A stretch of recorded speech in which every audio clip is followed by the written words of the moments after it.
आले अतु रे मिट्टी गिद्रे नितुम ताय दो बुनु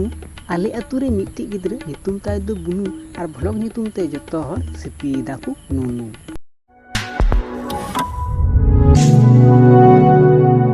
तो गाते को चलका मिना पे आसाने जतो नापाय गे मिना पे इन पे नेलिन कान फिट एंड फाइन गे मिनी तो चलो आ फालतू मा बोगा कते दिना वीडियो दुन शुरू लगी और हे इन चैनल जदि नवा कना पे ताहले इन चैनल सब्सक्राइब करते पास रियांग घंटा जोरते बजा पे जाते नेक्स्ट वीडियो बांग मिस हो। तो चलो और बेसी बांग झाड़ पाकम कते दिना वीडियो दुन शुरू लगी। ओके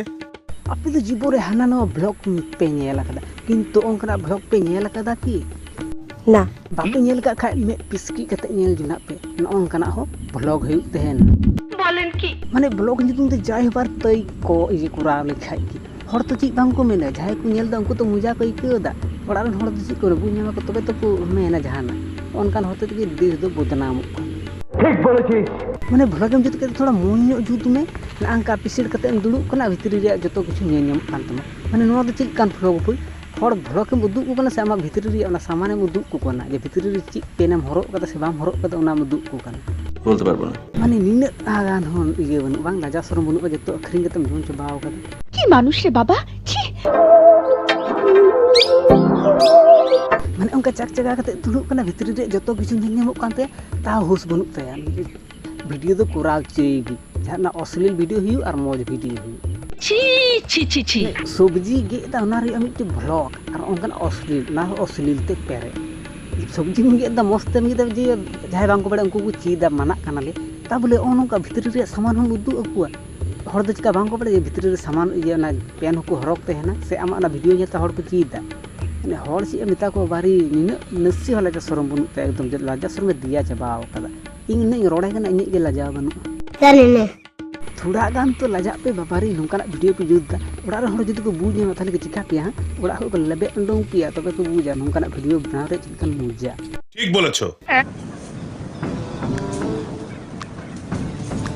आ नुकिन भोगार मा मेन गी बांग हुई बांग दो ब्लॉग किन जुते बांग दो पानु वीडियो किन जुते इन मा बुझ गी बांग न्यामे ना तो ब्लॉग कम आ पानु वीडियो बेसी मने हे कना ठीक बोले छी ब्लॉग नितुम तो शुद्ध नुनु को सिपी बड़ाया तया बास और हेलो गाइस बास ना का अर चिक देवा अरे ब्लॉग वीडियो द जहाना दाड़ाम चला आ किंबा ओड़ा रे जहाम कमी दा ओना को उदुगा ओना को मिता ब्लॉग वीडियो आम तो खाली गिति गिति सनांग सनांग आम हो निनुम सिपी ते ओना गे नकी ब्लॉग ओना दो बालेर ब्लॉग आई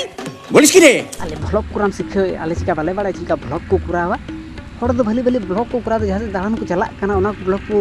ये जुत कते को यूट्यूब को पोस्ट जाते हर को नेल एंडे को हिजुआ नवा भले भले जिनिस को नेल इदिया से दो बा नुकु दो ओना बांग करा को खाली नुनु सिपी को इजेदा अरे ओना दो बहु थेन का आले होला कुरावा आपे लिका दो जतो हर उदु बांग हुआ ना जहां नुनु सिपी के बांग सीक्रेट जिनिस कना जे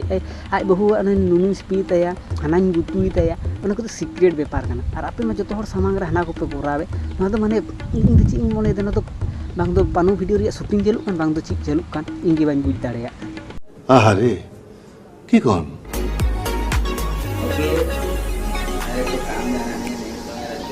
ना तो ब्लॉग वीडियो को आ पानु वीडियो बेसी मने हे पानु वीडियो रे चलका लाहा लाहा ते माने स्टोरी को उदुगा मौज मौज कालमारा को तारपरे हटा थाना को सिपी के शुरू के से रकम आबेन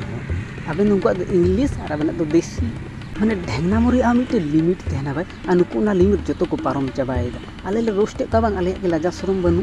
हेलो गाइस वीडियो भालो गोरे गड़ वीडियो भली मस्त उदुगा तबे तो भली सिकी तम चले होटा कते के सिकी तम जता आले हो जहा वीडियो को नेल उनको खुशी को इक्यो खाली चितान को सिपी बड़ा तना तो वीडियो थोड़ी आले तो मौज दले इक्यो जे सपोर्ट मी आले वीडियो को ले लाइक करता मा इन मा गड़ी लाइक करता मा वीडियो को मस्ती गाम तो खुल्लम खुल्ले ची नुनु को सिपी बड़ा डायरेक्ट घपा घपो बन से ताहले आले होले खुशी आ यूट्यूब को खुशी जाय को नेले त माने वीडियो निसंदेह तु ठीक कथा बोलेছিস माने बहु जमाय कना बेन भले भले कंटेंट कुरा बेन जेमन प्रैंक वीडियो हिना आरो इत्यादि कैटेगरी हिना ओना रे वीडियो जुत बेन नोनका नुनु सिपरी वीडियो बांग जुतन खाय बांग हुआ आले तो की जुथे पे मने का लिया नोनका वीडियो ले ये उनका हर तो नोंका वीडियो रोस्ट में खाली जे जब जहां को रोस्ट तखन तो निंदी जला तबे जे आले वीडियो को रोस्ट नोंका वीडियो जुत को रोस्ट में को चो अपे जहां असली वीडियो को नेला उनको ना वीडियो को लाइक तपे को नेल तपे को आले लिकन हर दो बा इन तो नोंका वीडियो रोस्ट तेहन गया बोलन की नहीं भाई उनको निर्लज रे तो सीमा तो लतार को अड़गू कना बा तिना लतार अड़गू रेन को हर नोंका वीडियो को पुरावा मस ना तो बहु जमाई कना बेन ना तो उकु कुंडो को ना उकु कते को कुरावा जतो किछु आर मैं तो खुल्लम खुल्ले जतो बेन कुरावा तुम्हें शर्म है कुछ? छागोइला कना बेन छागोइला मेरम जी के बांग आज गोगी जन्म के दिगे रा लटू कते उनी गी घोपा घोपे इमायटा पाटो पे से रकम आपे हो आपे तो छागोइला बांग छागोइला मुनि ताम जतो हर समार उनका उदु ता हड़ दो चित मत को मिताम इन गान दो लाजा में बाबारी हड़ जेत काना उल्टो फुल्टो बांग करा लेखाय गे इन ना एमन रंगा एके को बांग इन मुचा को काम पुची तो तुदु खान इन मुचा बाई सामला दाड़े खान तिना वीडियो में तो वीडियो जुदी भेले पितो तो नीचे लाइक मा चैनल जुदी ना कान ताले चैनल सब्सक्राइब करते बेल घंटा जोते दबा जाते नंका वीडियो जो लहार तो देखै को नुका गेटा वीडियो तो टाटा।